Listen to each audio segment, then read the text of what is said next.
लीजिए सुनिए रविन्द्रनाथ टैगोर की लिखी कहानी व्यवधान, मेरी यानी समीर गोस्वामी की आवाज में। नाते की दृष्टि से देखा जाए तो वनमाली और हिमांशु माली दोनों ममेरे फुफेरे भाई हैं, सो भी बहुत हिसाब लगाने पर। किंतु इन दोनों का कुटुंब बहुत दिनों से पड़ोसी रहा है।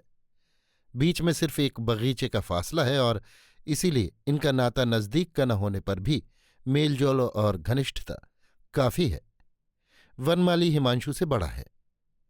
हिमांशु के जब दांत नहीं निकले थे और वो बोल भी नहीं सकता था, तब वनमाली ने उसे गोद में लेकर इसी बगीचे में सुबह शाम हवा खिलाई है, खेल सिखाया है, रोना बंद कराया है, थपकियां देकर मीठी नींद सुलाया है और बच्चों को बहलाने के लिए परिणत बुद्धि प्रौढ़ व्यक्तियों को जोर से सिर हिलाना और अंठ संठ बोलना आदि जो भी कुछ उम्र के विरुद्ध चंचलता और जोर का उद्यम करना पड़ता है, उसमें भी वनमाली ने कोई बात उठा नहीं रखी। वनमाली ज्यादा पढ़ा लिखा नहीं है। उसे शुरू से ही बगीचे का शौक था और था इस दूर के नाते के छोटे भाई पर प्रेम और मोह। वो उसे एक दुर्लभ और कीमती लता की तरह अपने हृदय का स्नेह सींचकर पाल रहा था, और जब वो लता उसके संपूर्ण अंतर बाहर को ढककर खूब फलने फूलने लगी, तब वनमाली अपने को धन्य समझने लगा। आमतौर पर ऐसा देखने में नहीं आता, किंतु कोई कोई स्वभाव ऐसा होता है जो एक छोटी सी कल्पना या एक छोटे से बच्चे या किसी अकृतज्ञ मित्र के लिए बड़ी आसानी से अपने को संपूर्णतः विसर्जन कर देता है, और इस विशाल पृथ्वी पर सिर्फ एक छोटे से स्नेह के कारोबार में वो अपने जीवन का सारा मूलधन लगाकर निश्चिंत हो जाता है। फिर या तो वो जरा से मुनाफे पर परम संतोष के साथ जीवन बिता देता है, या सहसा किसी दिन प्रभात में अपना घर द्वार सब कुछ बेचकर राह का भिखारी हो जाता है। हिमांशु की उम्र जब थोड़ी बढ़ गई, तब उम्र और नाते का काफी तारतम्य होने पर भी वनमाली का उसके साथ मानो मित्रता का बंधन कायम हो गया। दोनों में मानो छोटे बड़े का कोई भेद ही न रहा। ऐसा होने का एक कारण भी था। हिमांशु पढ़ता लिखता था और उसकी ज्ञान पिपासा स्वभावतः बहुत तेज थी। पुस्तकें पाते ही वो पढ़ने बैठ जाता। इससे फालतू पुस्तकें भी बहुत पढ़ी गईं। फिर भी चाहे जैसे भी हो, चारों तरफ से उसके मन ने एक पूर्णता प्राप्त कर ली थी। वनमाली विशेष श्रद्धा के साथ उसकी बात सुनता, उससे सलाह लेता, उसके साथ छोटी बड़ी सब बातों की चर्चा करता, किसी भी विषय में बालक समझकर कभी उसकी अवज्ञा न करता।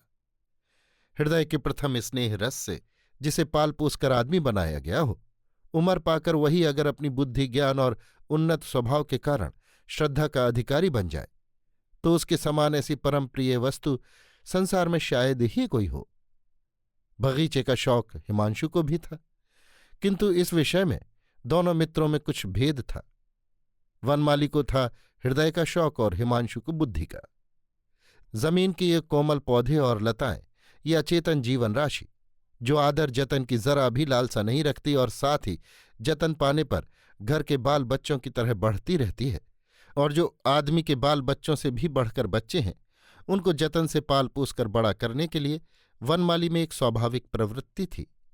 किंतु हिमांशु में पेड़ पौधों के प्रति एक कुतूहल दृष्टि थी। अंकुर निकल आए, कुल्ले फूटने लगे, बौर लग गए, फूल खिलने लगे, इन सब बातों में उसका खूब मन लगता था। बीज बोने, कलम लगाने, खाद देने, मचान बांधने आदि के विषय में हिमांशु को नई नई बातें सूझती और वनमाली उन्हें बड़े आनंद के साथ सुनता। इस बगीचे के लिए आकृति प्रकृति के जितने प्रकार के भी संयोग वियोग संभव हो सकते हैं, दोनों मिलकर सब करते।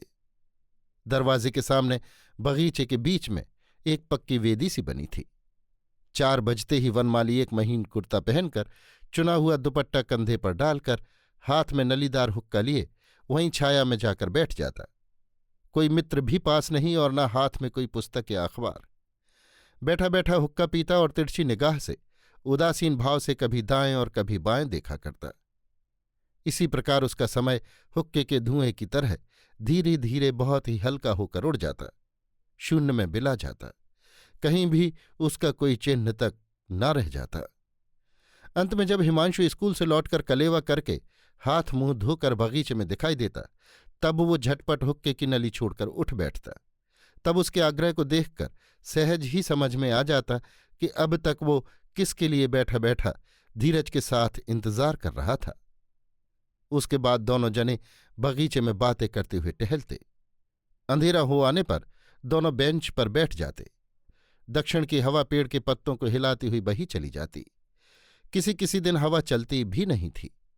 पेड़ पौधे तस्वीर की तरह निश्चल खड़े रहते। सिर पर आकाश भर में तारे चमकते रहते। हिमांशु बातें करता, वनमाली चुपचाप सुनता रहता। जो बात समझ में न आती वो भी उसे अच्छी लगती। जो बातें और किसी के मुंह से बहुत बुरी और रूखी मालूम दे सकती थीं, वे ही बातें हिमांशु के मुंह से उसे अच्छी लगती।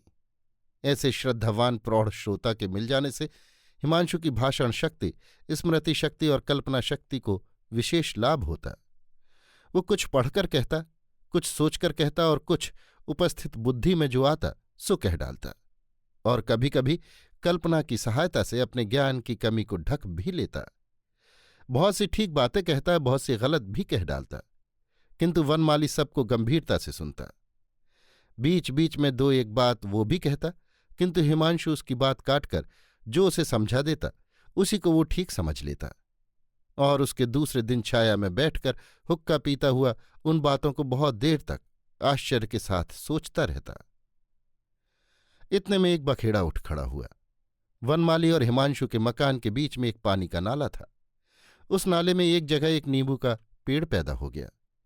उस पेड़ पर जब फल लगते हैं तो वनमाली का नौकर उन्हें तोड़ने की कोशिश करता है और हिमांशु का नौकर उसे रोकता है, और इस बारे में दोनों ओर से गाली गलौज की जो वर्षा होने लगती है, उस वर्षा में अगर जरा भी तत्व होता तो शायद तमाम नाला भर जाता।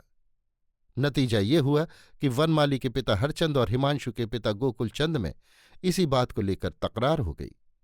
दोनों फरीक नाले के अधिकार का निर्णय कराने के लिए अदालत पहुंचे। वकील बैरिस्टरों में जितने भी महारथी थे, सभी ने दोनों में से किसी न किसी का पक्ष लेकर वाकयुद्ध शुरू कर दिया।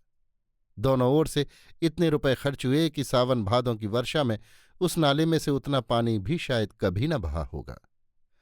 अंत में हरचंद की जीत हुई।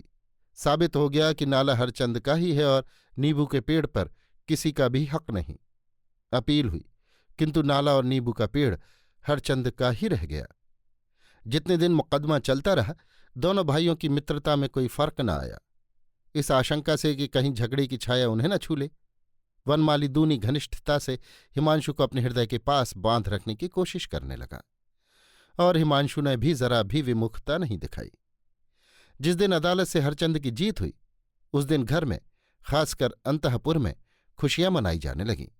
सिर्फ वनमाली की आंखों में नींद नहीं रही। उसके दूसरे दिन करीब 4 बजे वो उदास चेहरा लिए बगीचे की उस वेदी पर ऐसे जा बैठा जैसे दुनिया में और किसी के भी कुछ नहीं हुआ, सिर्फ उसी की बड़ी भारी हार हुई है। उस दिन सूरज डूब गया, 6 बज गए, परंतु हिमांशु नहीं आया। वनमाली ने एक गहरी सांस ली और हिमांशु के मकान की ओर देखा। खुले जंगले में से देखा कि अलगनी पर हिमांशु के स्कूल के कपड़े लटक रहे हैं। बहुत से चिर परिचित लक्षणों से जान लिया कि हिमांशु घर ही में है। हुक्के की नली फेंककर वो उदास मुंह लिए टहलने लगा और 1000 बार उसी जंगले की तरफ देखा किया, पर हिमांशु बगीचे में नहीं आया। शाम की बत्ती जलने पर वनमाली धीरे धीरे हिमांशु के घर गया। गोकुलचंद दरवाजे पर बैठे हुए अपनी गर्म देह पर ठंडी हवा लगा रहे थे। उन्होंने कहा, कौन है?